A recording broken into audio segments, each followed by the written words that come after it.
up. I have prayed, sobbing in tears, like, Lord, just take the desire away. If you ain't gonna send them, then why you got me wanting them? Like, can you just turn that off? Some of the things she shared with me, I was shocked. I'm like, are you sure you want me to post it? Post it. I sat down with Miss Nikita Hollins, vocal coach from here to China, all over the world, sung for the WNBA. I mean, she is the it girl, okay? She is it. And yet, she is still waiting to be found. She is waiting for her husband to find her. And she is giving us all the tea, raw and real. She left nothing to the imagination. Some of this stuff she shared, I don't know that I would have shared with my audience, okay?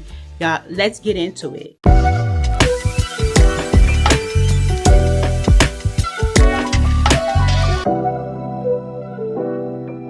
Candy, do you want to be in this interview? Let's just be raw and real. That's the only way to be. Okay, wonderful. Because I'm going to hit you with some questions. You know, I'm coming with you, right? Okay. All right. So I'm just making sure you're ready. Okay. Okay, so you've been waiting for marriage while raising your son. Yes. What has kept your hope alive all these years? Honestly, the Bible. That's really it. I meet guys and my hopes will get up a little bit, but then they'll go down because I honestly just don't think that our society is set up in a way to produce husbands. It produces a different type of man, and the type of man that society produces, I'm personally not attracted to. You have an aversion to? Well, yes, allergic. It's like, so you break out in reactions, or like what's the? I break out in emotions. Mm-hmm. No, no, but I mean, the Bible says that a man is supposed to protect and he's supposed to provide, and that's so multi-layered. It goes far beyond muscles and money. It's so many different things. Providing a safe space, for providing knowledge, guiding, all of those different things. And unfortunately, that's just not what's popular. That's not what's trending. And so you don't think that there's someone out there like that? I do. I think that there's one for me, and finding a needle in the haystack. Actually, I'm not even going to say finding, because the Bible says that we're found, so do we. I am found, so I have to be found. And it's the process of waiting that is difficult. But your original question was, what has given me hope? What how do I hold on to the hope? And the Bible. Right, and it's really just what the Bible. You either believe what it says or you don't, and I do. So I am waiting. I'm working on myself. I am being grateful and content with the things that I have and the things that fill my life, and letting God do what He is gonna do. Because if you look around, it's like impossible. And why am I trying to do the impossible? Like, no. So I'm gonna just do what I'm supposed to be doing, and let Him do what He do. And so that's my hope. So y'all heard it. It's the Bible. In a nutshell. Basically. Okay. But you're essentially saying that, okay, if the world is not set up to produce men, husbands. You're right. To produce husbands. What's up? Like, how do you keep faith knowing that the world is not set up like that? So we have the Bible, yes, you have to wait and you be found and so on and so forth. But if the world is not set up like that, like, how is this working? Well, I guess I would liken that to the same way and reason that I have faith and hope in other things that are materialistic, I would say. So, like, once upon a time, I wanted a nice car, and you don't know what you want unless you know what you want. Right? So you see other people like, oh, that's not, that doesn't look like me. Oh, that's okay, cool. Okay, I could get behind that. And then it's like, okay, well, that's my style. That's what I would like. Okay, that's me. And so I developed the hope in finding. I come across people on social media who have. It seems like they have husbands who are. Seems like. Mm-hmm. But even before social media, because that's actually very recent in my life, I used to study and obsess with married people. So anybody who was married, I would talk to them and I would ask them questions and I would get all up in their business. I got really up in your business, like And then what I did with her, I would get all up in her business, and then I would go to her husband and say, so why do you do this? And why do you do that? And then when she does this, how does that make you feel? And what I didn't realize was that while she was doing the things to make him feel away, and then he's like, well, when she does this, I feel away, so I do this. And I'm like, okay. But I talked to other married couples as well, and I noticed that the dynamic is different in every couple. I noticed that what works in one relationship doesn't necessarily work in another relationship because the people are different. The energy is different. And so it gives me hope seeing successful marriages. And success to me is not the romance and the glitter and the Disney, although at one point it was. But at this time, now that I have grown and matured, it's not, hold up now. No. But it's not the Disney dream anymore. It's more so, I want to see you fight. I want to see you get in a disagreement. I want to see what happens when you say something that I know rubbed you the wrong way and how you respond to it. You want to see the real. Exactly. Because that's the part that is cloaked in our society, but it's those moments that make or break relationships. When he says something to you that rubs you the wrong way, if you can react to it properly, then you keep peace. And then if he's creating a safe enough space for you to come and talk to him later, and then he hears you, now you guys can resolve it and you move on with the happy Disney stuff. But it's the stuff where there's friction that really makes it, and every couple handles it differently. And I've seen some wonderful examples, and I've seen some not so wonderful examples. And but to your question, what gives me hope is seeing that. And then you look in the Bible, it says how a woman is supposed to be, and I work on the aspect of that I can control within myself. Pray that God changes me and helps me be whatever my husband needs, and yeah. And I'm inspired, like I said, by other people. Hey, wonderful. That's great. It's hard. It's a hard place to be in, especially when you don't see examples of these men walking around. So you truly, truly have to believe and have faith. So that takes strength. So I commend you on that. I feel like what makes it hard is the lack of control. If you look at society... Self-control? No, control over the situation. Okay. So I can control myself all I want to, but I can't make a guy who meets all of my qualifications come up to me and say, hey, You know, actually what I find is that men are so stifled by rejection. I mean, it's worse than it's ever been before. I've heard. They do not want to approach a woman. They do not want the possibility of her, tooting her nose up and having something funny or laughing or whatever. Just the whole aspect of rejection. They are running from it. And I don't know how to change that. Like, I don't know where it's coming from and why they feel so, why they feel like that. My channel is all about women, wives, helping women to overcome and improve themselves, so on and so forth. And I do believe that women have a lot to do with why they're acting that way. I mean, the stank attitudes, the over exaggeration, the calling you, just the lack of class, decorum, the lack of gentleness and kindness. And even when a guy approaches you and maybe you're not interested in him, or maybe he's not what you're looking for, you don't have to be crass. You don't have to be utterly disrespectful and just all the things that's happening right now. And that's why they're so afraid. Yeah, I try to think about that when I'm approached, because it's not like I have not been approached. The Lord has blessed me with assets. Beauty. And so, thank you. I do get approached, but it's in those moments I think about how difficult it is for you to come over here. You don't know me. You don't know how I'm going to respond to you. And it could go one way or the other. So already I feel like it takes a lot for a guy to even do that. Yeah. So I try and respect that when they do come and say something. And sometimes, I will go ahead and take the number out of just being polite. because I know that was hard for you. I don't want you to walk away feeling embarrassed, but that's a no for me. You know what I mean? It's definitely a way to do it without like destroying his ego and everything. Yeah, yes. absolutely. Because at the end of the day, even though you're not for me, you're for somebody else. And I want you to have the courage to go up to them just like you came up to me, because I know she's going to want that. Absolutely. And you just knowing the position you're in that moment, knowing that, okay, I don't want to ruin this for the next one.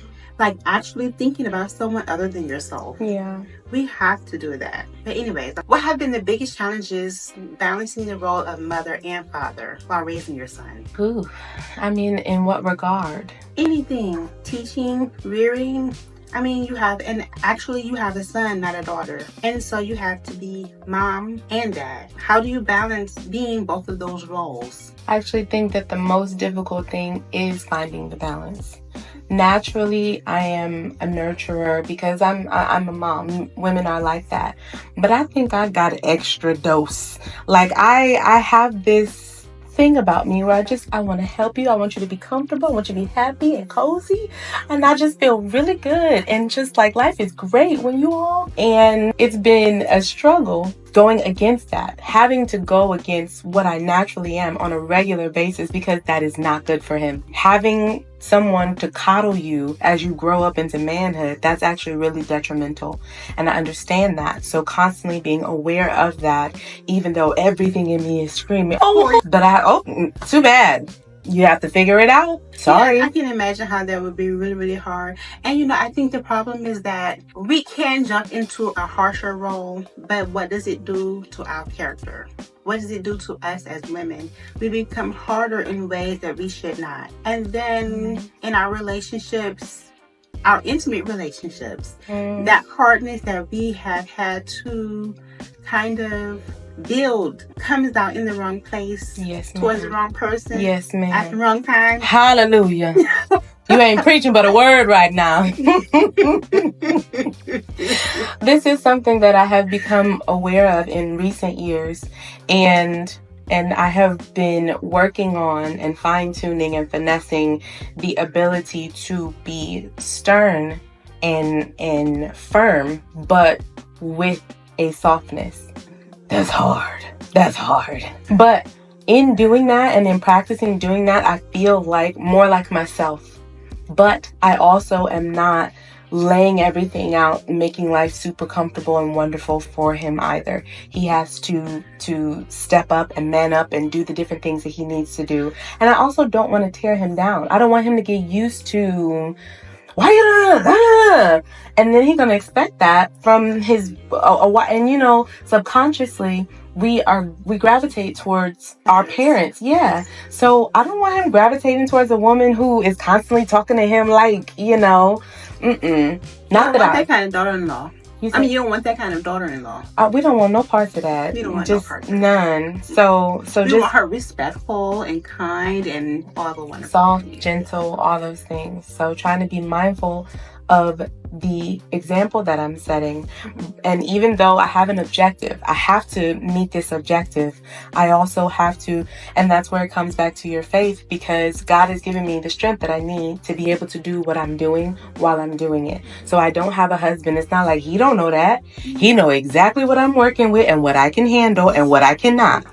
So I have to do my best with what I have to be the woman that he has described that I should be, and to also be what needs to be done for the child. So I would add to that, and I would say that the hardest thing as a parent is to deny yourself something that you feel you've worked for, you've worked towards, and now you deserve it. But you know that by you fully living in your whatever you've worked for and earned and blah blah blah and enjoying yourself all the time can be detrimental to your child. So now either you're going to think about that and deny yourself because you know that he has a lesson to learn, or if I do this, he's going to be benefiting as well, and he is not at a place where he should be enjoying this kind of benefit or enjoying this kind of whatever it is. That is the hardest thing. And that's also something I used to tell other women. The moment you punish your child, you're in punishment too. So now you got to make sure they don't do whatever you told them that they can't do anymore. Now you got to take everything away, and you got to monitor it and make sure they're not sneaking it and all this other stuff. And like further disrespecting you and picking up other bad habits and so on. And so you punish yourself. And so then as a result, you see you're punished. Then you don't want to punish the child no more because then you're in a punishment. It's a conundrum. It's like, it is quite complex. You know, I'm on punishment right now. Look, this my punishment. This is his phone. And it is here.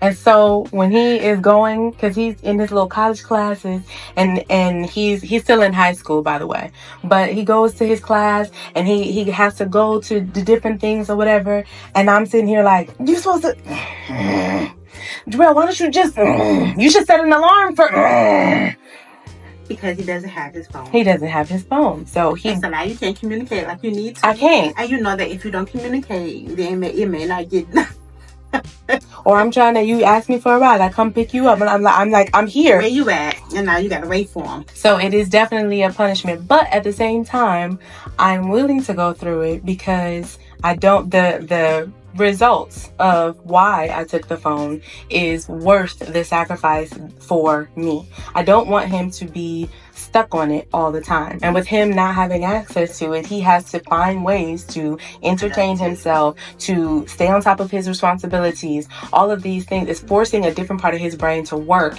instead of being addicted to the phone. So, I mean, it's which one, you know what I'm saying? Absolutely. It's something you learn as a parent. There is no manual or no class that you can take to learn how to parent, but it's something you actually get to when you start to understand the impact of the freedoms that you give or the access that you give to various things, and how now you got to rein it in and control it in all those things.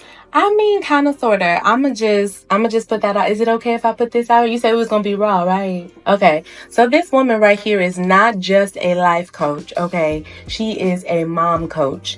I will put that on everything in my life. She just said that there is no manual for how to raise children. That is her. That is her. I learned a lot. I learned so much in the first year of being around her and her husband of what to do with a young child. I learned so much, and I still learn. But this woman, she knows what she's talking about when it comes to children. I'm just gonna say that. So if you need help and your little toddler is driving you crazy, I swear she is like the child whisperer. I'm just saying. Go ahead. Even though this my channel, it was supposed to be about me. No, but I mean, the Bible says that you're supposed to let another man praise you. So we're gonna move this on. We're gonna move this conversation along, okay? But it is true. A part of being a wife is taking care of children and knowing how to do that. And I think that having someone experienced and wiser in that area, willing to show you what to do, it helps you in your journey. It helps you learn how to think so that when all the little things come up, you know how to handle it now because you were trained in this area. So I think it's pivotal to your brand, not just about being a wife, but also children, because that comes along with it. I mean, I think it's great, and I don't mind helping other women with their children. I think, but there is a conflict there. Because oftentimes as women, we think that as soon as we become pregnant, we're supposed to know everything about being pregnant, about the baby and everything. And the moment that another woman steps in and tries to assist or suggest or help, there is offense there. They're offended. I mean, that part is true, but that's the whole push and pull situation. If someone really wants to be a good parent, then they're going to seek and ask. Yeah. I knew that I wasn't going to be a good mom. I just knew. I'm like, I'm going to screw this child up. Like, I was not confident. I was not. I wanted to be a good mother, but I didn't feel like I had all the stuff that I needed. Resources. Yes. There was so much that I didn't know. And so I'm like, yes, what did you do? Oh, that works. Okay, sure. I wanted to learn. Yeah. So I feel your audience can only be the people who are looking to learn from you. You have to. I pray that you women, you learn that a woman stepping up to you, suggesting something to you, or, grandmom, aunties, just various women in your life, especially when they're older and they've had children of their own, they've been married, that you're more receptive to what they have to say. I mean, we used to go to our elders for wisdom, but now we have to have everything inside of ourselves. But you have to be willing to accept something outside of yourself in order to grow and learn. So I appreciate that, and I'm more than willing to help and share. But I just try not to push on people, even when I'm trying to help, because then it hurts more than it does. It's true. It's true. When they're not in the right mind, how you gonna tell me what? I mean, who you think you is? I know my child. I did not say I knew your child. I'm sorry. Was there a time when you kind of just gave up on marriage, the concept of marriage, the hope that you'll get married? And then if you did, what pulled you back? Several times.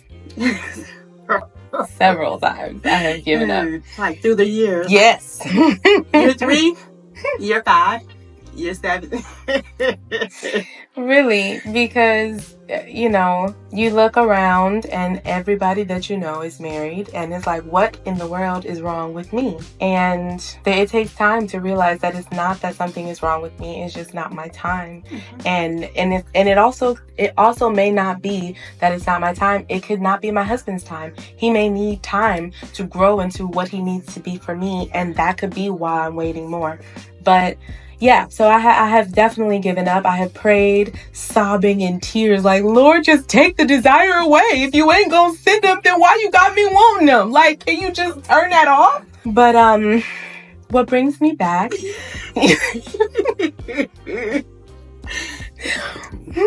It's been rough. Because I'm a very soft person and I'm out here like waiting. Yes. Yearning. That. And then he gonna talk about it's better to marry than to burn. So what's up? Like, you can't tell me you don't know what's going on. Like, so yes, I have given up. But giving up has really just been me. It doesn't sound great, but it amounts to no more than a temper tantrum and telling God what I want or whatever, and then being mad. And then, get over yourself. Basically, the Bible is what it is, and the desires aren't going anywhere. And also the plan that he has set up and the importance of marriage that he describes in the Bible. It's this beautiful, beautiful thing. And I feel foolish. This is where I currently am. I feel foolish to think that he would have all of this depicted of what a marriage should be. That he would take me from what I used to be and bring me to what I am now, only to deny me this thing that my heart yearns for. He even gave you that desire. He gave me the desire. That is what his word says. Mm-hmm. So if I believe this, and if I think that it's true, then I have to trust him regardless of how long it's been. And the easiest way for me to get over my feelings and my impatience is to focus on all that he has filled my life with. And when I think about that, it's not like I am twiddling my thumbs. I am so busy, I'm tired, I'm exhausted. Like, I have so much under my umbrella of things that I'm responsible for and that I'm trying to do very well. Not just keeping my house, raising my son, running my business, all these different things that I'm trying to do while also working on myself. There's no idle, just sitting around. Exactly. So I'm doing what he has given me to do with the time that I have to do it. Yeah, I think that's amazing, because a lot of women, they're just, they're soft life, and they're just waiting for, and I'm just gonna go get my nails done, my hair done, and I'm just gonna live this really soft life. But you don't know how to cook. You don't know how to clean. There's so much that you could actually be doing, working on yourself. But you're too busy trying to live up to this image or this idea. You're not there yet. Yeah. You're not supposed to be there. Yeah. And it's more fulfilling just overall in general. We're talking about the day-to-day, how to be as a single person. I feel more fulfilled when I am accomplished. Yes. And I'm finding things, oh wow, I just realized how much I love coloring and how much that de-stresses me. Or I like to can my food, you know, and I'm learning how to do that. Or gardening. These different things that that is like, oh, that's interesting. But then like pouring energy into it and then seeing the fruits of it is very fulfilling. Way more fulfilling than scrolling or swiping or going out on these dates and getting all dressed up and then being disappointed and just all the things. Well, even with these things, then you have this other aspect of, now that I've become this person, now I like to can and juice and garden and all these wonderful things. And then someone comes along, now you have to let those things go. Ooh. Yes. So what do you think? Are you going to be able to let those things that you work so hard to discover, and now you like this and you like that, and now your husband's requiring something else of you? Are you going to be able to let those things go so that you can evolve and become what he wants you to be? I don't like how you're saying that. There was something underneath that. I'm just asking a valid question. I mean, I'm going to answer your question, but it was something on that.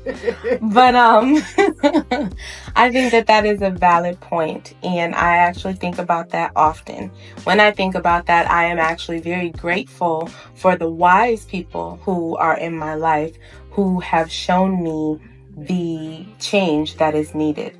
All of the different hobbies and things that I invest my time and energy in, not only do I invest it knowing that, you know, I may not do this with my life, but I also invest it knowing that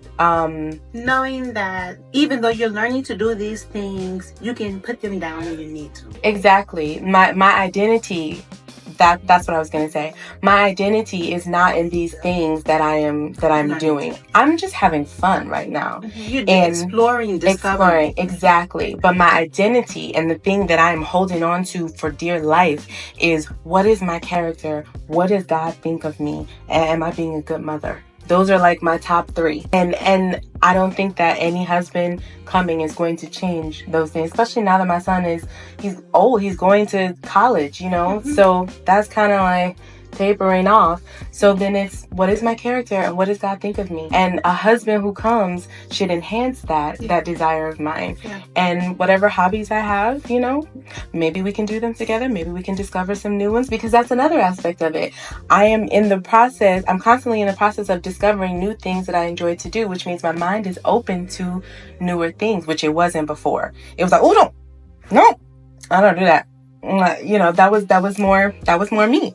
But now I'm in a space where it's like, I mean, okay, let's try it. Let's see. And so if a husband comes and he has different things that he's interested in or needs me for, I have more of an open mind now. Like, okay, let's see. Well, you know, I would add something to that. Just like I tell women, when we are looking for a man, we want him to be layered. We want him to have skills. We want to discover things about him.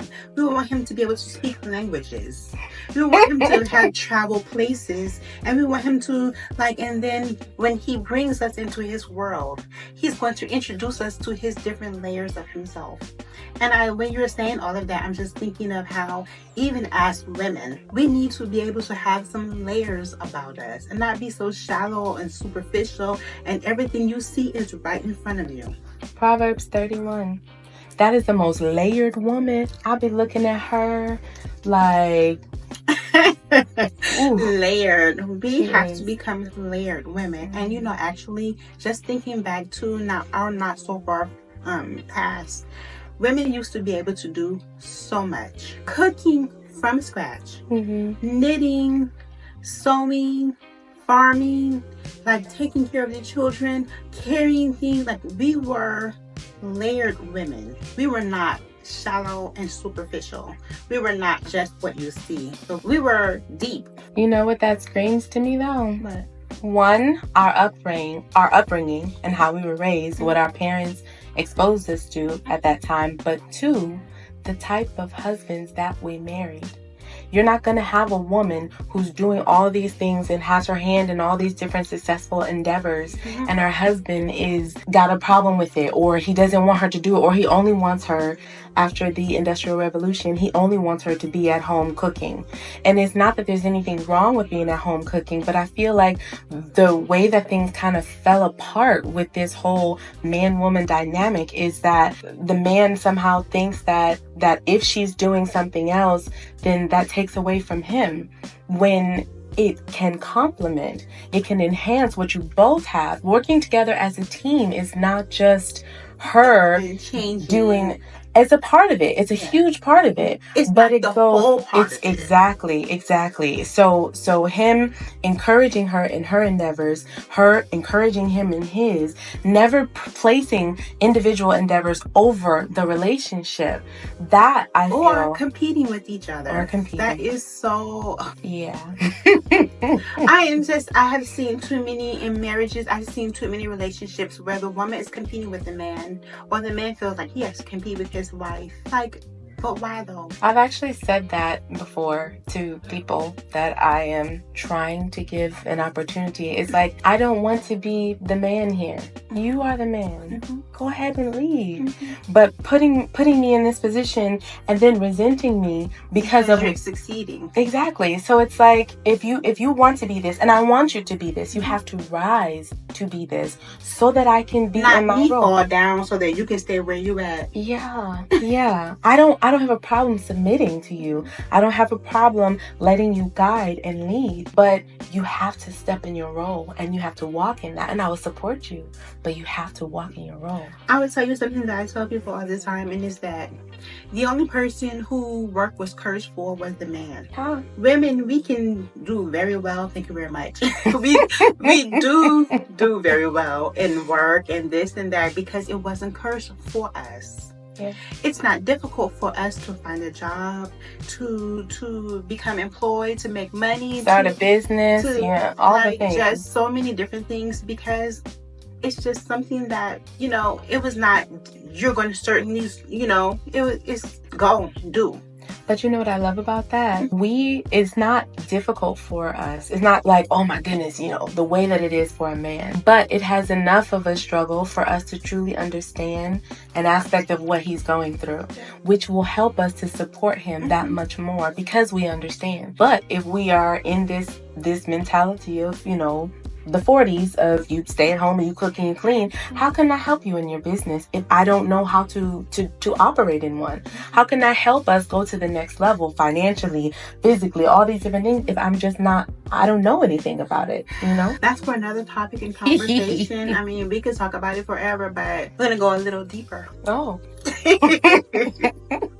How did celibacy impact your faith and parenting during these years waiting? Oh. So that means you're waiting, right? You're not just scratching the itch and all that other stuff. So I know that this is a part of it. So what's up? Been a long time.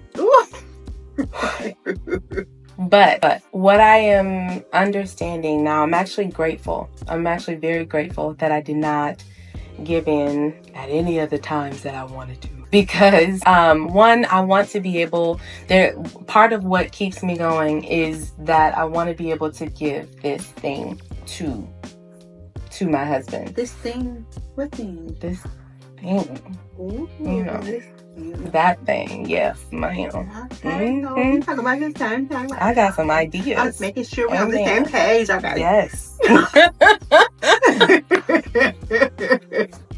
But I want to be these aspects. Okay, let's go. Yes, ma'am. I mean, I was raised in the church, and there was a part of me that knew that you're not supposed to have sex before you're married, but I did, and I had a child, and life has been difficult as a result of that. So that's already one element. Like, I'm not trying to go through this again by myself, because this is not how God intended for it to be. It is very hard. So I don't want to do that again. Learn my lesson on that one. He whipped that tail. 18 years, 17. Yes. Anyway, hallelujah. But another thing that helps me is, So one, I'm very honest with him. I'm very candid with him. And I've never wanted to be caught in a lie. I don't know why that is so, it really bothers me. Like, I don't want him to ever look back and be like, my mom lied to me about this. Even when he was small and people were like, oh, so you're going to tell him about Santa Claus? I struggle because I'm like, I don't think that I want to lie to him, because what if he comes to me one day and says, how could you lie to me about Santa? You know, it just got to me. And so I had an aversion to that way back when he was still a baby. So I never wanted to lie to him. And if he ever asked me, and we are very frank when it comes to, you know, the whole sex topic, because he's old enough, but I don't ever want to lie and say, you know, no, I didn't, no, I can't, you know, and I admonished him to live a certain way, and I haven't. So that part, you know, kind of gnaws at me. The other thing that keeps me is when I am married, even though I've already had sex, I'm obviously not like pure white as snow, but when I do get married, I want to say that ever since really I was baptized, I have not been penetrated. So this is yours. 100%. And it feels like some like you can't find another word to say. You said raw and real. So okay. But it feels like, you know, I can give him something that's special. Even though it's not ideal, it's still special. Mm-hmm. And then another thing, I've noticed me withholding that, me choosing not to do that, has actually showed me the character of some guys that I really, really liked and I really, really wanted. But because I would not cross that line, I was able to see how much they wanted to push my boundaries, how much they were like, because it's not like, oh, I was just so like, no, I was being swooned. I was, you know. You were attracted. Yeah, very, very. And it's not like I didn't want to, I did. But knowing that you know what my boundaries are and that you're still pushing me like that. And you know, exactly. So if I didn't have that boundary, I wouldn't see it. I wouldn't have seen it. And that has actually saved me from several guys. I'm sure. Because then and then women, they find themselves in this position all the time. Now you're wondering, does he really like me? Is he really interested? And you're asking all these questions when you could have answered that question if you had simply just refrained from, you know, going there with him. Yeah, it's not for the weak. It's not for the weak. But it all comes down to your why. That guy, Simon Sinek, what's your why in business? But seriously, if you don't have a why we do that with coaching as well. If you don't have a why, you're going to give up. So my why is I want to give you something that's beautiful, something that's not tainted, something that I kept. So I got to keep it, even though it's hard. Yeah, you got to keep it. But trust, when it's time to give, I'm just going to be a river, overflowing, abundantly. Hallelujah. Glory be. Woo! Yes, ma'am. Okay, we understand, darling. Okay, let that be clear. And for anyone out there listening to this conversation and you're interested in Miss Nikki, I will put the contact information. I will slide it, you know, in the description, and so you will know how to reach her. Okay. See, for a moment, I was just talking to you, and I forgot about that. No, you are going to be found. So this is an avenue. Okay, that's all. I'm just trying to put it out there. I saw that you're a giver. I'm a receiver. Okay, let's bring it back to something. So some women jump into relationships because of loneliness, and you know, they're like, okay, I can't be as selective anymore. I can't, you know, be picky. So what has that gotten me? Maybe I need to just lower my standards. I'm doing too much. So why wasn't that your approach? Oh, it has been. But I mean, it's been before. I went through it. I'm telling you, I've gone through just about every different cycles, different levels. Yeah, 'cause I mean, it takes time to grow. It takes time to get to the point where you are like, okay, This is where it is. Let me just wait, be patient, and focus. So yes, I was there. And what helped me there was time. Time is a revealer, and time shows whatever. So even if I do lower my standards and I talk to you and I give you my time and energy and things like that, what's the result? Does it become what I wanted it to become, or is it still more of the same? So when you say time is a revealer, is it just revealing things about the man, or is it also revealing things about you yourself? Both, actually. And then I feel like that I've invested more time than I should, because I'm also trying to more time than you should in what? In certain relationships with guys, because I'm so focused on trying to be a better person, and I'm wondering, is it me? Is it, well, maybe if I were more patient, and then understanding, like, you know, I've been in charge for a long time being a single mom, so maybe I'm not being as pliable. Trying to look at the situation from different angles to see if I need to if I still have growing to do, or if it is this person. And I pray a lot, trying to asking God to make it clear to me, so that decipher exactly. And I have learned. I've learned things from dating different people about myself, but just because I've learned these different things about myself doesn't necessarily mean that these men were ready and qualified to lead me in the way that I need to be led. Absolutely. I think that when you start to look at relationships in the sense where I'm looking for a man to lead me, that changes things. It changes. Oh my goodness. It is like, you know how they'll talk about, oh girl, you're wasting your time with him. Mm-hmm. And it's like, well, no, because what about, and then you didn't see what he had been doing. Potential. Honey. You see potential. Mm-hmm. But it's like, when you look at it, like, I need you to lead me. The Bible says that you're supposed to protect and provide for me, and you're supposed to love me like you love yourself. Let me look at how you love yourself, because some men love themselves so much, and some men are very insecure. They don't love themselves at all. You can't love me like that. So looking at it from a biblical standpoint and not from a Disney standpoint, which is how I was raised. We were only allowed to watch Disney movies and Bible stories. But coming away from that and looking at what the Bible actually says, can he lead me physically, emotionally, financially, spiritually? All of these things are very important, starting with spiritually. If he can't, then what am I doing with you? What am I doing? You have an option, baby. You gotta go and work on you. It's not working. But because I am, and you said we're gonna be real, so I'm not gonna sit here like a lot of women that I've seen and be like, boop, sorry for you, next, deuces.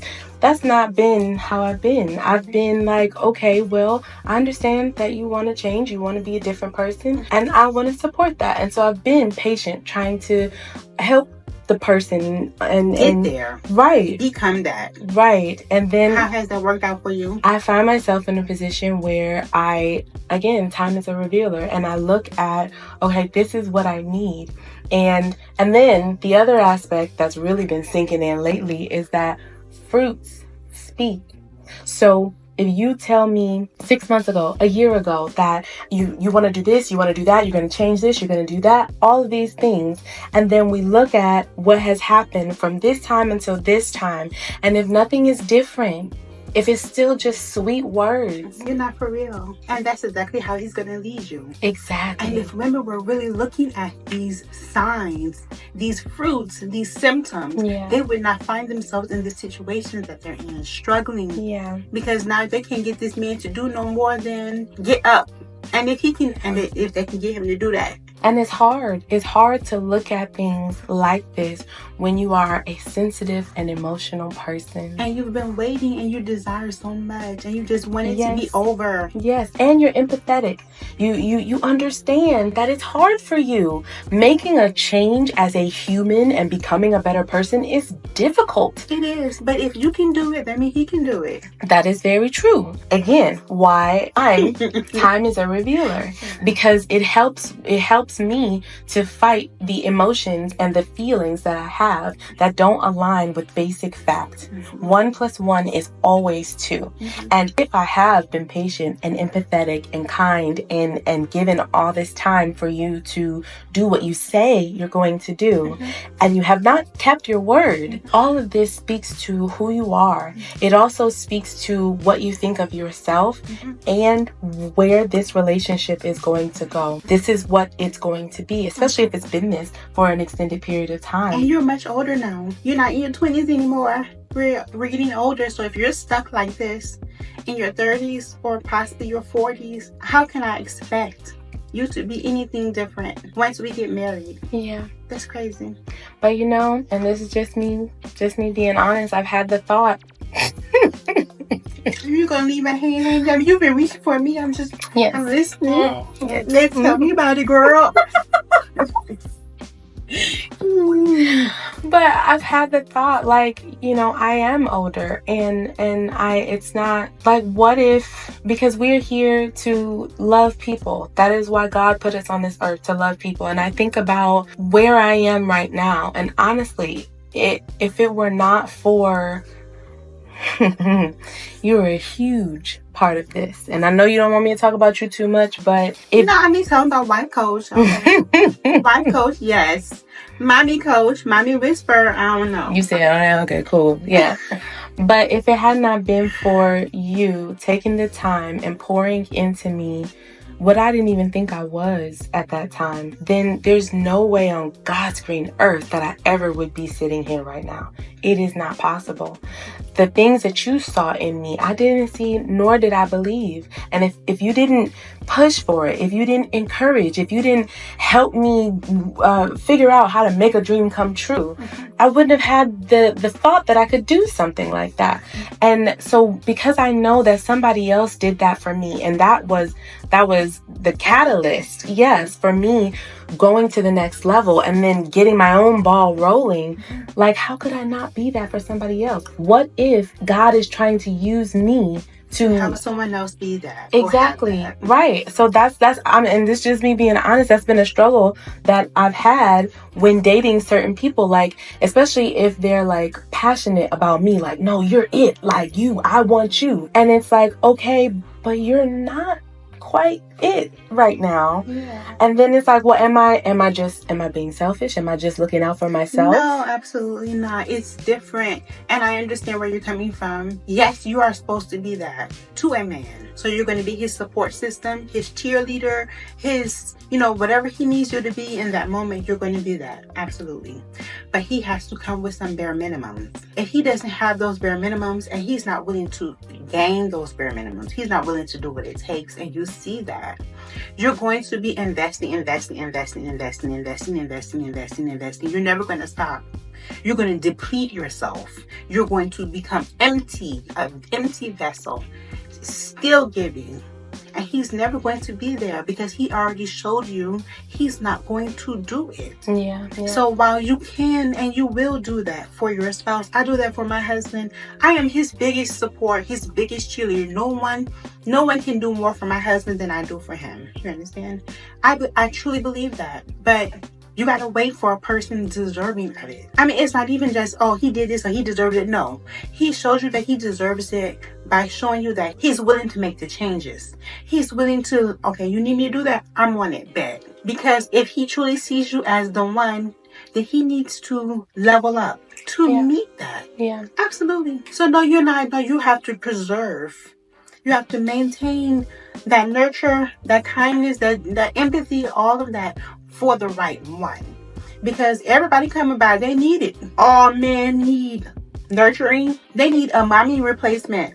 They need that from us, and that's fine. But not all men are deserving that. They're not trying to work as hard as you. They're not trying to help you. They're not trying to create a union, a relationship that's going to now be beneficial to others. Yeah, and that's definitely something that I'm seeing with the whole fruit speaking, because people have come and had the most sincere words. They speak game, Yes. And it just be nice. And it's not just game like pillow talk. It's like you're showing me that you are fully invested in me. But it's not just about being fully invested in me. It's about being fully invested in yourself and God. And if having everything in right in exactly right place. Exactly. And so if you don't have a relationship with God, your relationship with me is always going to be a problem. Always. If you don't have a relationship with yourself and you don't have confidence in yourself and what you can do, your relationship with me is always going to be a problem. Because again, I've been single and I've been working and I have a business and I have these different things that I have for myself. You're going to feel away if you don't have that for yourself. So the time and the fruit speaking, and this doesn't make me sound so wonderful, but believing that I can have God's best for me, which that's a thing. Taking the time and actually truly believing. And when I say believing, I mean believing is an action word, right? So if I believe that God is going to provide me a certain type of husband, there are certain things I'm going to do. There are certain things I won't do. There are certain actions I'm going to take and that I won't take, and ways of being, conversations that I'll have or won't have, all of that. Like, that's a whole different aspect of it. Truly believing that, okay, this person doesn't qualify, but I believe that God has something wonderful for me, so I'm going to move in that, like that. Does that make sense? Yeah, that makes sense to me. And one thing I've learned over time, looking at my own life and others' lives around me, other marriages and things like that, as much as God has someone for you, the devil has a counterfeit. He has something that looks, walks, talks, and resembles what God has for you. But if you don't look at the fruit, and if you don't look at, if you don't look at the, what's really coming out of that person, you'll fall for the counterfeit as opposed to what God has for you. Yes. And he's not the author of confusion. He doesn't leave me just left with no idea. What do I do? Is this him? Is this now? How do I know? Like, every time that I've had that issue and I'm really just like, ooh, because I like him. I go to the Bible and it's very cut and dry. It's 1 + 1 is 2. What he's supposed to be. Not perfection, but you're moving in that direction. You want that. You have fruits of you trying to achieve that in your life. And then, the seriousness that he has with God, and then the as a man thinks, so is he. So it's a lot of different things that are in the Bible that make it very clear. It has nothing to do with emotion. It has nothing to do with emotion and feelings. If I can just make people date blind, like just wear something and just, and just listen to each other, I think we'll get a lot of different results. But I think that a man who's completely serious about his walk with God and allowing himself to be corrected by God through his word is going to be a different kind of man. It's going to be a different kind of relationship, a different kind of result. So I think women looking for a man who has that right relationship is so pivotal. That changed a lot for me as far as just what I'm looking for. I always had this list, he loves God. Who doesn't have a list? And then, over the years, we all got a list, okay? Over the years, it got shorter and shorter and shorter, but I still had my list, and of course, God is at the top because, hallelujah. But the relationship with God being the foremost important thing, like this is number one, and then it's 2, 3, 4, 5, 6. You know what I mean? That changing to that, and me developing a yearning for a man who I can have a conversation about God's word with, or who can teach me something about God's word, or who I feel comfortable spiritually with. And I don't feel comfortable spiritually with people because people be lying and they be trying to, they have motives in this religious sector. So I got, trust issues. They use the Bible to get the things that they want. Exactly. Of truly using it to live circumspect to. Exactly. Okay.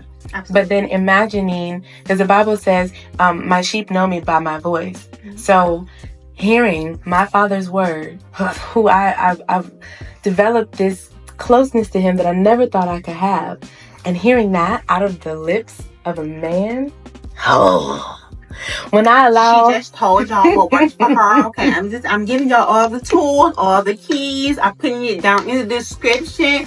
If somebody don't come for this woman, Oh my goodness. y'all slipping. Okay, y'all sleeping on my videos. I'm telling y'all.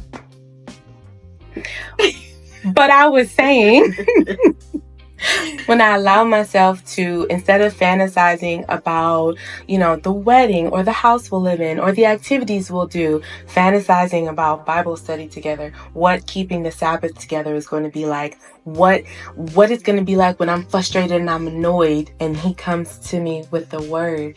Those type of fantasies, they put me in a different place so that when I'm talking to guys, it's like, it doesn't turn me on like it used to. Because now I want something different, And only the right one can bring that thing to someone. Yeah. Absolutely, I love that so much. Singlehood, how long has this been with you? I was baptized in 2011, and I've been celibate since. No, I'm saying, but the entire, since the time you had your child, all the way, because all the while you're waiting for marriage. How long has it been waiting for marriage? I feel like I've been waiting for marriage my whole life. I've been wanting to be a married, you call me a princess all the time. I've been wanting to be a happy married woman for forever. And especially after I had my son, because like I said, it's hard. It's hard to raise a child by yourself. So the longing, I feel like, intensified when I had him, but I feel like it's always been there.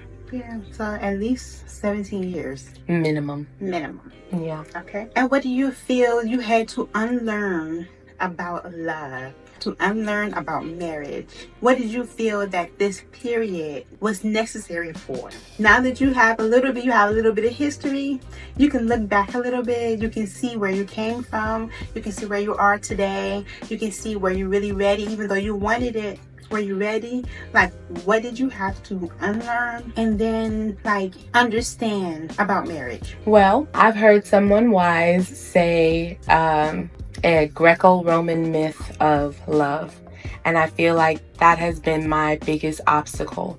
I have always thought of love as this romantic, amazing feeling, and it's just gonna whisk you away, and the butterflies, and if you don't have butterflies, it is not love, and just all the fairy tale stuff. The butterflies were mandatory. Absolutely.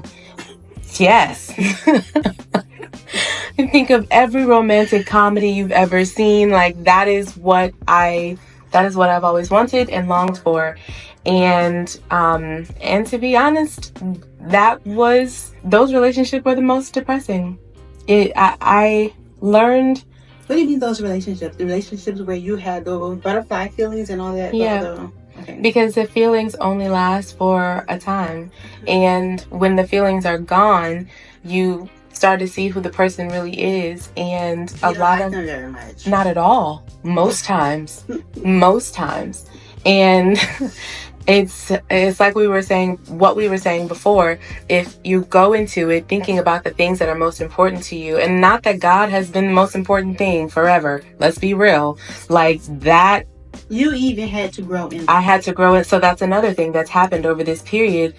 And as much as, like I said, I throw a temper tantrum with God about, seriously, how long? Ooh. But I guess it's taken me a long time to let go of what I thought I wanted and to heal. That's been a whole different thing. Healing from... What needed healing? Me. Trauma? Yes. Missed expectations, wrong expectations. What needed healing? Your mindset? What? Check all the above. I know that I had severe abandonment issues from my parents' divorce, and that was very, very intense. And then I also have this desire. I mentioned early that, it makes me feel good when I can make you feel comfy, cozy, and you're all happy. It doesn't sound great, but that's people pleasing. I want to please people. So abandonment issues, people pleasing and putting that together and my father being gone and me wanting a man to be there, like that was just a hot mess. Perfect storm. That was a hot mess.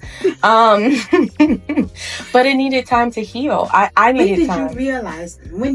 When did you realize all of that about you? Honestly, was it over time or? Over time. Mm-hmm. It's over time. As I am going through these different things, I see this issue or that issue, or me being in this space or dealing with this person shows me that I always had an issue. Oh, I wonder where that comes from. And then, oh, well, why do I even want this in the first place? Oh, well, and so it's been a lot of figuring out where things come from, why, and then now you gotta let it go. And that's the other part, because when you see an issue, you don't necessarily believe that it's the issue that it is. And then sometimes you see an issue and you're like, okay, I understand that. I'm dealing with that. And in reality, you're just dealing with the tip of the iceberg. You haven't even really got to the meat of it. And so that all takes time. And I feel like I'm on a slow bus sometimes, because does it really take this long? But I do. He's working on 2 people now. He's working on 2. Mm-hmm, yeah. But I do feel like the things that I have seen in myself, and even the ability to be able to see myself more clearly, that is a washing of the eyes that needed to happen. And it was not a slow process. I hope people are not depressed because it's been so long for me, because I would be depressed. If somebody would have told me when I got baptized, like, you know how long it's going to be before you're married? Bruh. I don't think I would have made that commitment. Not at all. No, we can never know how long our journey is going to take. Otherwise, no one would take that journey. No one would start on that path. I'm sorry, they would not. No, ma'am. No, but I have a lot of gratitude for seeing what I am and understanding how patient God has been over the years, because I know what my prayers have been. And I know what my shortcomings have been. And to think that he's been seeing all of this the whole time and lining things up so that I can see it and so that I can overcome. And I know you're going to fall. This entire year is just going to be a fall for you. So we know that. And then still giving me desires of my heart to keep me motivated and going and everything. Like, just seeing the picture of everything. It's really developed my trust in him. And that, I really feel, is if you're going to wait a whole long period of time, if I'm the God of the universe and the whole purpose is for you to develop character and trust me, like, I've been waiting. And in this time, I've learned to trust him like I never have before. So you think that it was actually beneficial for this period, this waiting period? Believe it or not, yeah. And it's hard to accept, but it really is. And there was a guy that I was talking to recently that made me think about the dynamic of it all. So I mentioned that I have my hands in several different things as far as business goes, but then I also have a son, and I also have these dreams and different goals and things of Nikita, and putting a man on top of that and trying to manage all of that, especially if the man is not fulfilling everything. But putting a man on top of that, it's a lot. It's a lot. And I don't think, I feel like I was able to navigate it kind of well, but I don't think that I would have been able, I feel like I would have broken under the pressure. Like, one ball is going to drop. And that child is taking a lot of my energy just thinking about how to get through to him now that he's a teenager and he know what he's talking about. Like, and doing it in a way that is still soft. And they're like, all of this stuff takes energy. It exhausts the mind. So I go through all of that with him. And then I'm working on the business and everything. And then I'm supposed to, with the husband too. Like, So I know people do it, and you do it, and you have 4 children and a whole husband of 25 years. And business. So, God It's gave, possible. you know, the parable of the talents, you know, he didn't give everybody 10. He gave one, he just gave one. So I got my little talent and that is what I can manage. And it's been a lot. And I feel like the right man can come and help to alleviate certain things. And so then it's not like I'm putting on another burden. So, and that again, me understanding what it takes to even be in this space gives me better insight into knowing what kind of man that I need. I don't just need a man who's going to tell me sweet things and give me roses and all the stuff, which is wonderful. We know she's a nurturer. She loves all the loving that works for her. Remember all the things I'm giving you, okay? Do not forget. Read the description. She just told you. She still wants those things, okay? I was saying, you making me blush every time you say that. Like, my face is hot. Because I keep forgetting of that aspect of this. Like, there's a camera. Alright. Okay. But I forgot what I was saying. I understand what you're saying, but so I'm just gonna bring it back to, well, we don't like the waiting period. We don't like how long it takes. We think that there is a delay on God's part when we don't get what we want when we want it immediately. Like, we want instant gratification. Yeah. But it's not a delay. It's not a delay on his part. It's necessary. It's necessary improvement. Yeah. You know, he's refining. Remember, he is a potter. Yeah. And he is shaping us. He's refining us. He's getting rid of the things that he knows is going to be detrimental to that relationship, to that man. And while you're thinking that you're waiting on him, when really he's working on you. Yeah. He's working on that man. So many things have to come together. Yeah. You know, I used to hear that. I would just be honest. Mad. And it'd be like, oh, you know, he's working on you. Well, how much work do I need? Am I really that bad? And then, hold up. Because you see people who, and you're not supposed to. No, you're not supposed to compare yourself amongst yourself. That's not what we do. But I mean, you dressing like a thought. You doing all these different things. And you getting the proposal a thought. I mean, you're not even trying to keep it classy, and you have the proposal, you have the wedding, you have the big house, you have all the things, and it's like, but everybody, how does everybody get it? And I'm still not ready. Easy, because as long as they're getting a divorce too. Yeah, I know. That part. And you don't want that part, do you? Yeah. And then they baby mamas. And then they got 2 from this one, 3 from that one. And then they got a whole lot of baby daddies. And they got a whole lot going on, which you don't want. But even that takes time and maturity to see that. Because when you're single, you just feel like, what's taking so long? Why is it everybody else but me? Like, what do I need to do to be good enough? Well, then you have to start understanding they're rushing into it.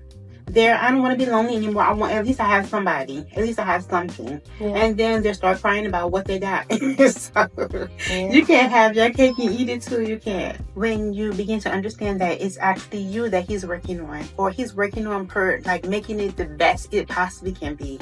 Because even after all these self-improvements, you're working on you, him, whatever, marriage is still going to be challenging. It's not that it's going to be perfect. But you're just better equipped to deal with it. You're better equipped where you're not going to just quit as soon as there's problems. Or as soon as, okay, I tried it 2 or 3 years and you're, okay, I'm good. You know, that's actually something else that I struggle with in regards to dating. The whole, I don't want to practice the divorce mentality. I don't want to practice, okay, well, when do I call it a quits? Because there's no calling it a quits when you're married. Mm-hmm. But when you're dating in this society, like, you have to assess and then you have to know when to cut it off. And you can't not be involved in order to figure out what it is that you're actually dealing with. But that's actually the getting together, breaking up, getting together, breaking up, getting together, breaking up is actually practicing that divorce mentality. And that's why I was adamant about not being in constantly new relationships, because it also creates this mindset of newness. It has to be this new, this whirlwind, all these fluttery feelings, and it only comes with newness. It only comes with because you're not familiar with this person or anything. So you practice all those things, and then when your relationship no longer feels like that, you think that you've grown apart, or you think that, okay, well, it's not for me anymore. No, because you practiced this and you only went as far as it being new. You never went deep into the relationship where it became familiar, it became comfortable, it became secure, and so you don't know what that feels like. So you practice these ways of being by getting into these relationships, and the only way that you can avoid that is by not dating like that. A man should be courting you in the sense that he's getting to know you. Like, there is not exclusivity to it. It's more so of a, I like her as a person, I just want to know her, I want to get to know her, like become familiar with your character and just create different situations and circumstances, but not you feeling like now he's mine, I'm his. No, nothing like that. It should be that I like her enough where I'm going to see what she thinks about this. I'll call and ask you, have a small conversation, talk about various things, go experience different things, but you're not exclusive, because ultimately exclusivity is only necessary when there is physical intimacy. You want that exclusivity when there is a physical connection. You don't want him to sleep with this one and this one and this. You want him to be committed to you. But there should be no sleeping anyway. There should just be, we're going to go out. We're going to explore this. We're going to see what this is. And you're going to be listening to him. He's going to be listening to you. You're going to be listening for each other's character, each other's mindset, how you think about things, how he thinks about things. And you're just discovering that about him. And he discovers that about you. And then you go on about your way. It's now you're going to spend all day on the phone with him. None of those things. It's more about exploring and listening to how you each think of different things. Like, that's the process of courting. It used to be so clear back in Pride and Prejudice and all the other stuff, but where the men would come to the home and he would just kind of hang around the house, talk a little bit to the woman, see what she likes, see what she thinks, and so on and so forth. That was his way of getting to know her, and then also getting to know her family, getting to know, her father, her mother. So it was more so about the family as a unit and not just the woman herself. But there is no physical familiarity going on. There is no exclusivity. And he knows that the more he talks to her, the more he discovers about her, the more he likes, the more, so on and so forth. And that's how you're supposed to actually date. Anyway, so I think that... I agree with that. And I think that it also, like I said, it depends on the type of man. Because with the men that I've dated, if I've mentioned that before, but because of where they were mentally, that was like, whoa, like, yeah, you want me to meet them already? Like, yeah. Unfortunately, that's the wrong mindset that people have right now. It's just like right now, there's a lot of misconceptions about a lot of things. There's misconceptions about marriage. There's misconceptions about dating. There's misconceptions about having children, co-parenting, just so many different things. And unfortunately, because of that, it's made everything so much more difficult. But your family, just interacting with someone, will actually be able to see more in terms of the compatibility than you can ever. And it shouldn't just be, okay, I'm ready to marry you, now you meet my family. No. Because inside of each of us are bits and pieces and parts of our family. It's a little bit of your father, a little bit of your mother. It's you're a combination of people, especially your community. So them meeting early, and often things will come up. And likewise for you, if you go to his family, instead of thinking, I'm going to meet his mom and dad, this is it. No, that should not be how you think of it. It should be that I'm going to know more about this person. I'm getting to know this person on more than just who he is, but who he is to these different people. When he gets around these people, things will come up. Maybe an argument with a sibling, maybe an aunt or uncle he doesn't like. Some things will come up that you'll be able to witness him in that element. So it doesn't always have to come from your interaction, because your marriage is not just your interaction with each other. It's interaction with others. It's interaction with, the community at large. So that's how you get those different situations and circumstances, so that you can witness this person outside, because who they are to you, it can always be made up. It can always be, this facade. But once you get around your family, they will call you out on it every time. Oh, you acting fake. Oh, they can't help it. They're itching to say something. They're going to witness right away if he's not acting right, or if you're not acting right. Oh, Nikita, why you acting like that? They're going to call you out on it. And that's where you want to be. That's how you get to know this person a little bit more.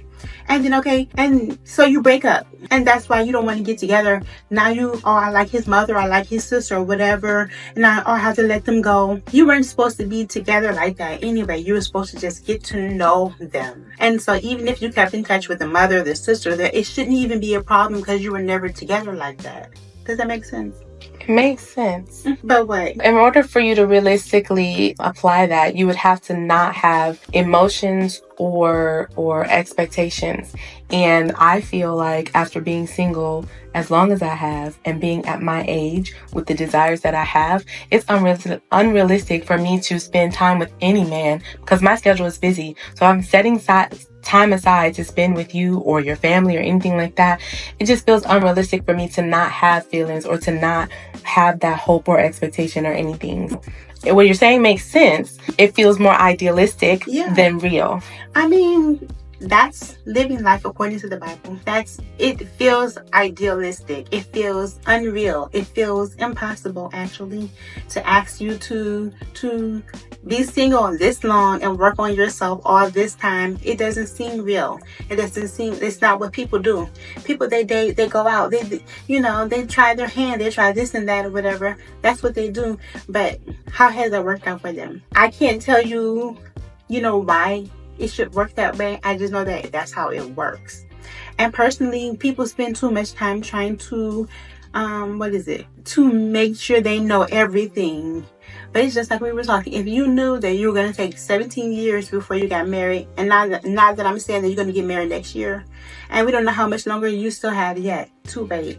But if you knew that in the beginning, you wouldn't have wanted to take the journey. So when you know everything about a person like that, you're not necessarily going to want to go into that relationship. And that's the benefit of youth. That's why also the Bible says to marry the woman of your youth. You're supposed to, the idea or the concept is that you get married when you're younger so that you can build your life together. But also that youth is naive. That youth is, invincible. They think that everything's going to be wonderful. So you jump into this thing without knowing all that you're going to face. That's essentially how you have to look at marriage. You can't know everything about this person, but you need to know the bare minimum. You need to know that they believe it. You need to know that they're not going to beat on you and all these other things to the best of your knowledge. Now, I know that marriage changes people. The moment that man gets married and now he owns you, it changes something inside of him. I've witnessed it too many times to count. We can't say what that is because he's never been married before. So therefore, we'll know that aspect of himself. Okay. Likewise, for us women, now that we're secure, we're whatever, we kind of change a little bit. Like, this my man, we become maybe possessive, jealous, various things. I don't know. Sometimes that shows itself before you even married, but it gets to this extreme once you are married. Very possessive. Some women are like that. Okay. There's aspects of you that you won't know. There's aspects of you that you won't know as a mom until you have that baby. Yes, you've had nieces, nephews, cousins, so on and so forth, and you think you have an idea of the kind of mom you're going to be. But once you have your own baby, it changes everything. So the actuality of things and the concept, they never meet. So you can't know everything about this man. You can know the bare minimum. You can decide, can I work with this? Can I not work with that? We'll leave that for another topic, another conversation. Have you ever felt judged by the church, by your family, by friends, by society in general? Yes. Next question. Oh God. I mean, there's nothing that I'm doing with my life right now that, the majority of what I'm doing with my life doesn't really fit the traditional mold. And I think that when you do things that don't fit the mold of what people around you are doing, it challenges them, or it makes them feel like, inadequate. Something, or, you ain't here. You ain't have to do all that because you're more comfortable not doing all that. Right. So it's really them comparing themselves to you and then trying to make you feel bad. Yeah. Yeah. Or judged because, okay, you look at me as a mom and you look at all the things that I don't do, or the things that I don't do right, or that whole aspect of it, and you judge me on that, not considering the fact that I am the sole breadwinner, and that I have to also maintain the house, and that I have to also, you know what I mean, thinking about the whole thing. Or even, I can't believe she, if that was my child, I wouldn't, not looking at it. So on all fronts, in all ways, yes ma'am. Yes, ma'am. So how were you able to handle that sometimes? Like, I know that maybe you felt like a constant feeling of inadequacy. That is literally, it's only recent that I don't feel that anymore. But yes, I'm not being a good enough mom. It's not that I don't feel that anymore. It's more so accepting that I'm not going to be able to do everything perfectly. And then it's further than that. It's just that you can't satisfy other people. Not for other people, even just for me. Like, you don't live in this world and not be influenced by society and societal standards of what a mother should be. Pinterest ready, what your house should be, what you should look like, how you should talk, how you should walk, how your hair, everything is almost impossible not to be influenced in some way by our society. And because of that, you feel that I have felt a feeling of not being good enough in these different areas. I'm not running my business good enough. I haven't gotten enough clients this month, or this client dropped off. It's so many things. So accepting for me that I'm wearing multiple hats and I'm not going to do them all perfectly, but knowing that I am doing the best that I can, that is where I fall. And when people share their thoughts and their feelings that are not necessarily encouraging, uplifting, let alone the fact that you're not helping at all. But when they share, didn't pay a bill. When they share their thoughts and their feelings, I feel like which is usually, oh, you should do this, or you should, like, yeah, how they think you should do it. If it was perfect, I no longer take that offensively like I used to, because I want to be my best. So you may be judging me or belittling me or whatever, but if you say something that I actually, I wonder if I did implement this, then maybe we could do this, and then I could do that. That actually might work. So actually considering what they're saying as a possible solution. Something that I offensive. could. Exactly, because I am not perfect, and I know that I'm not doing everything perfect. So I remain open, even though people, they say things without positive intention, but that's not the point. Take it. Right. The point is, I want to be a good person. So regardless of how you said that, is there anything that I can take away from what you said so that I can be a better person? Absolutely. Okay. Did you have any thoughts, Miss April? No, I understand that. I mean, I would tell you, in my marriage, which I have been married for 25 years, and I have definitely been judged and criticized for my methodologies. And it was often where first I was judged because we didn't have children right away. Oh, what's wrong with you? Why don't you have children? Because most people, they get married because it used to be that they would get married because there's children, or the child is born before the first year, like there is always a situation around because you got into this intimate level that marriage came about. And how can I be married for 7 years and not have any children? What's wrong with you? So then there was the aspect of something was wrong with me or us or something like that. And then there was the aspect of I'm doing too much. Like, you don't have to do all of that. Or I'm allowing myself to be controlled because they don't understand what submission is. Or I'm afraid of my husband somehow because I'm not telling him off however they think I should go about communicating with my husband, or they don't like the fact that I'm so soft, or I'm so... I actually understand now how much strength it takes. Control. Yes. Self-control. Hallelujah. There's so much self-control that goes into submitting. It's so easy to talk out of the side of your neck, to say whatever comes to mind, to emasculate that man, to tear him down, to actually destroy your very marriage, your husband, with your words. It is so easy. I mean, people think that, I would say, no, baby, you don't understand the level of my sarcasm, the level of my cut. It was strong. It's been strong. But to be in control of that, to not allow that to be a weakness for me, and not allow that to lead me, like to be riddled and led by my words, instead of me controlling what I'm saying, controlling what I'm, how I'm responding. It takes so much strength. I am mom. I can say what I want to say, how I want to say it, when I want to say it. And if I want to detail about how you didn't pick up your clothes, you left the kitchen clean, I told you 3 times to put the phone down, you did this, I want to go off of it, and then tell you, and then you got the nerve to sit here and tell me that you want to go and get a haircut? Like, I could do that. That's one way. You can run down, you can run him, okay? Yes, and it is through, like I said, I could talk to him like that because I have that right, and I'm his mom, but not wanting to tear him down, but also needing to be firm with him, understanding that there is a way to talk to a man, and he's a young man, and then also understanding that the way that I talk to him is what he will come to expect. It will be normal for him. So he's either going to be used to a soft, kind woman, or he's going to be used to someone who's going to tear him down.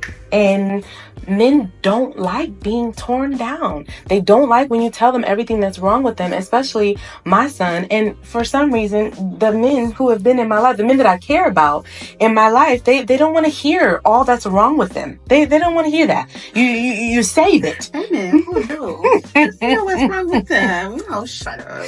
I mean, my girlfriends, we can talk and we have a heart to heart and talk about the flaws, and we move on. But men, it's like, but I don't know what girlfriends you got, but sometimes it be hard to swallow. Like, oh, so you tell me how you really feel. Oh, okay, so that's what you really think. Oh, okay, I understand. And they get an attitude for a couple of days. Well, I don't know what kind of girlfriends you got, but me, you, and I have had that conversation many times. And you've walked away with the attitude many a time. Yes, but I'm saying I have talked to you and told you things, and then you'll be like, yes. But it's because when we have those conversations, you're in a place to receive it, and you know that I'm not trying to cut you down. Right. I'm trying to share. But it's not the same. Even when you have that same type of conversation with a guy, I mean, there's a man I can think of right now in my life. Love him so much, but not that he's my husband, but I'm not going to come in and say, blah, blah, blah, just spit it real. And then, okay, so next. Like, It doesn't work that way. It's not going to happen. So, understanding that and then having the desire to practice, because I know what I believe I can have. I believe I can have a husband. So, I have to practice talking correctly, and that has actually yielded, that really is what officially made me a believer, because it's yielded better results with my 17-year-old. And if I can get results with my 17-year-old, by softening yourself, by controlling my tongue and being more in feminine energy and not masculine. Exactly. So I'm still telling you the same thing. You need to achieve these things before you're allowed to do this. But I'm not saying it in a way that makes you feel like you right, like you're trash, Yes, absolutely. So in that way, and I appreciate that understanding, because you understand exactly what I'm saying. I have been judged in that way about my marriage because I've decided to go about it differently. And as a result of that, people have had their opinions about, my marriage. And it's only after some time, much time, many years, 20 plus, where they start to acknowledge that I actually was doing something, that I actually went the route I should have been going, as opposed to the route that they often took themselves, and they found themselves in a not so ideal place or relationship, and now they gotta kind of climb out of it or repair their marriage, or their husband is not quite where they would like him to be because they've been tearing him down the whole time, or speaking negatively about them, about their husband, and so on and so forth. So I totally understand that. That's just an aspect that you kind of learn over time. Yeah. And hopefully it's something that you understand before going in so that you don't have to fix it. And then it's hard to forget when someone has harmed you or hurt you deliberately. It's hard for them to get over that. I mean, truth be told, I firmly believe that I am going to mess up in my marriage. I firmly believe that I'm going to say something the wrong way while I'm on my cycle and you know, I'm hungry and I'm tired and whatever. I do believe that that's going to happen. But I do feel like at least I know what to do. I've had a little bit of experience being in those emotionally charged situations with just within myself, and then dealing with somebody else's issues, and then, you know, I know what it feels like to respond correctly in those situations. So hopefully I will do more of that. But I'm not about to stand here and say, oh yeah, because Well, in that vein of thinking, I certainly know that some things have slipped over the years. And I was not perfect by any stretch of the imagination. But I will say that those slips were very few and far in between. Like, I was so on top because I realized how much words really, really matter, especially to a man. Yeah. It either builds or it tears him down. So, and I actually have a course about house of words, talking, communicating with your husband, things that you say to him, and that's coming up. So stick around, make sure you watch my videos and look for that house of words. But nevertheless, understanding how very valuable words are in any relationship. Actually, it's not just your marriage; it's any relationship. Sisters, friends, peers, work. I mean, it's really, really valuable when you use it the right way. It is true. And it's really detrimental when you use it the wrong way. Yes, true. And as mothers, often single mothers, we can tear our sons down to the ground. We can completely destroy their self-confidence, their aspirations, just anything about them. And then they have to build themselves up from that. So we can emotionally manipulate our sons, our children, and completely just do the very opposite of what we're trying to do. Yeah. By saying and doing the wrong thing at the wrong time. Yeah. So if marriage proposals were delivered like Amazon packages... I don't even know how this is starting. Okay. How many would you have returned to the sender? Can I just say a lot? All of the above. Yeah, all of the above. Because I'm not married. There we go. Next question.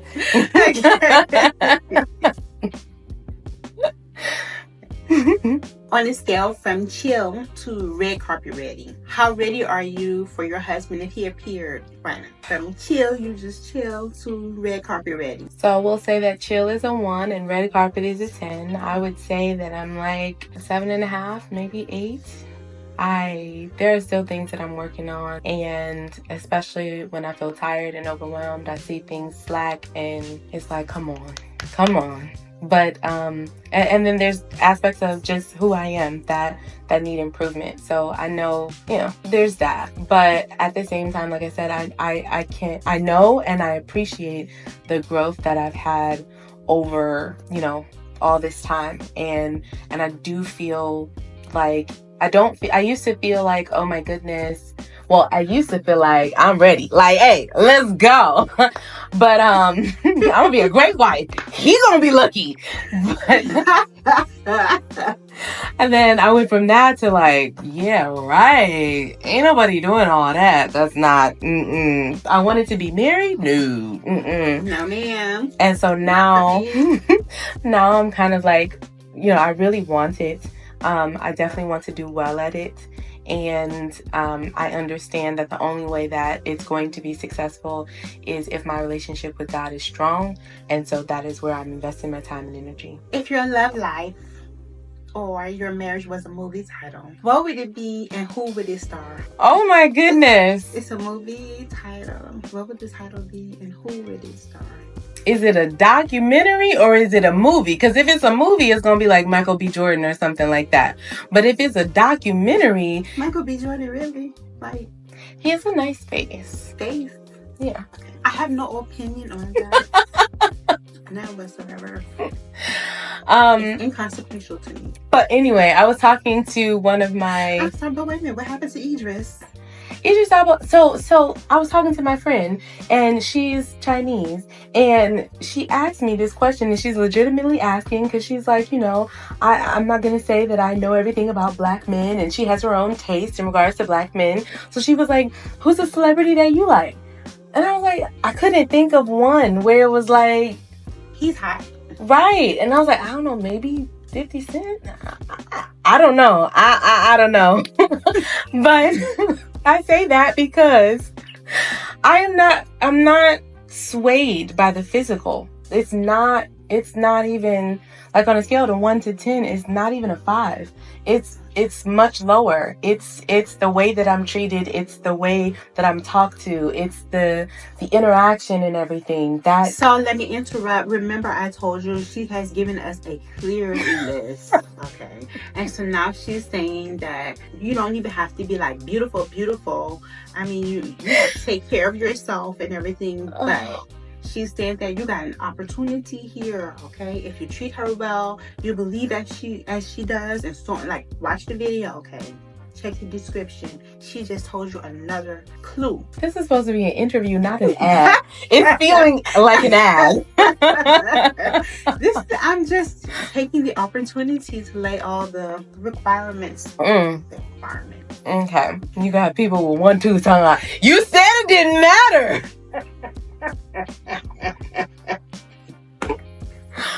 Wait a minute, I don't got people. You're the one giving all these requirements. I'm not. They're going to contact you, and you're going to sift through them. Remember what you were saying? You're going to sift through them. Okay, so it's not about looks anymore. But this is a movie title, okay? You're a Disney princess, okay? You know all the movies, everything. It could be Disney, it could be, whatever your movie is, whatever the title is, and who's starring. I mean, it could be, Prince of Egypt. I feel like I don't know that I can come up with a movie title off the top of my head, but I can say that it has gone from Disney Dream to dramatic, to Disney to dramatic, to Disney a little bit of horror, but then dramatic, and then Disney, and then now it's more of like a docu-series. That's Look, what as it long is. as you didn't say forensic files, mastermind, I'm good. No, it's never been that. Okay, so it has been a fun conversation with Miss Nikita Hollins, talking about living as a single mom, her journey, the process, the lows, the highs, all of it. It's been an adventure. It's been an adventure. Okay. And I appreciate you taking the time with me to talk and discuss and to be very raw, very real. This is who she is, okay? Do not say I did not tell you. Why the drama? Why you get so serious?